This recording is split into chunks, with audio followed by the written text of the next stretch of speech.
Hey and welcome to the Toyota GR86 guide on the Rudskogen Motorsenter in iRacing. This car and track combination is way simpler to drive than it appears on first sight. So when you are not sure yet, give it a go, and after a few laps you will realize that managing your incident points is the only challenge around here. In case you need some assistance, then you can download the lap files and drive against my ghost car from the very lap I will show you in the guide. You can find all those files on the community Discord, which is linked in the description down below.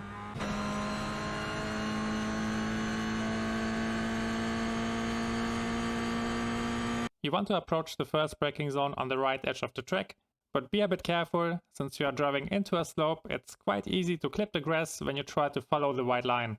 Use the beginning of the curb as marker for braking, hit the brakes and shift down into second gear. Get back on the throttle as soon as possible, because you don't want to coast in this car for too long, and attack the inside curb. You actually want to avoid the green part of the curb because it's pretty steep, and when you attack it with the whole car, then it can cause a spin. The car doesn't really want to rotate around here, so when you enter the second turn you want to lift and wait for a moment as the car turns in, and once it points towards the exit, then you want to step on the throttle again and accelerate onto the straight.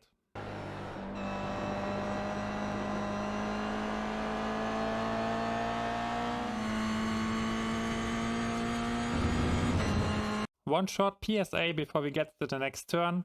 I tried both the baseline and the fixed setup, and with both the car oscillates quite heavily when you aim for a wide line around the next turn. I don't know if it's the dampers, the setups or the car in general, but the solution for it is to aim for a sharper angle on the entry.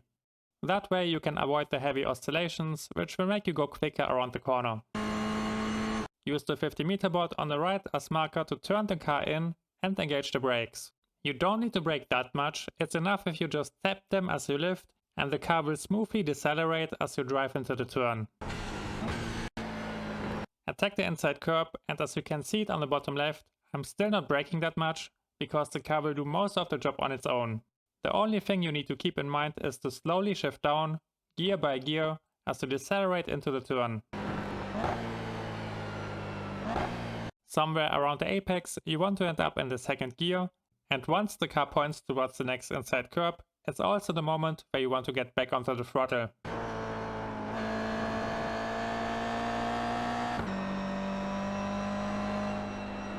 There aren't any tricks in this section.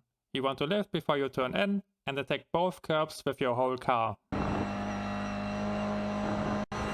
Use the white line, which is laying right ahead of us, as marker for braking, hit the brakes, shift down into second gear and aim for a pretty sharp entry.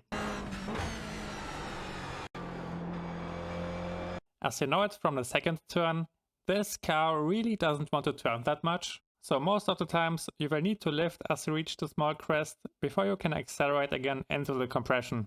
Your main goal is to aim for a tight line around the inside curb, because when you get carried to the outside, then you won't make the exit and drive into the grass.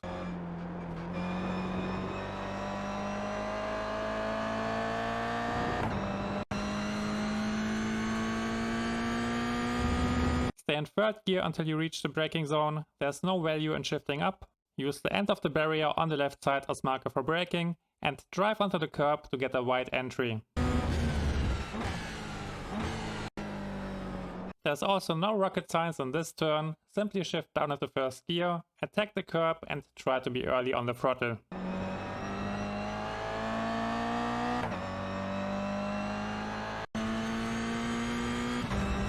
Drive onto the curb and the runoff area to get a wide entry, and I'm using the dark tire marks on the left side as marker for braking.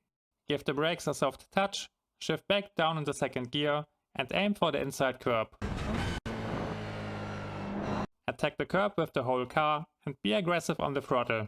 You don't receive any incident points on the curb, but as soon as you touch the grass you will face a slowdown penalty. So keep this in mind when you race and be a bit careful around here.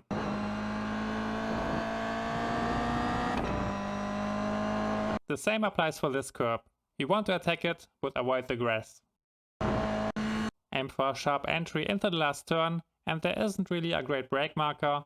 I am using the turning point of the white line. Hit the brakes shortly before you reach it, and shift down into second gear.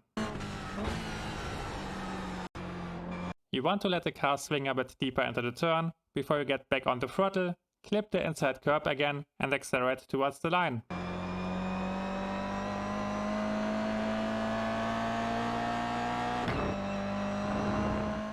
Please drop a like and have fun with the Cockpit Lap. I wish you all the best for the next races and see you next time.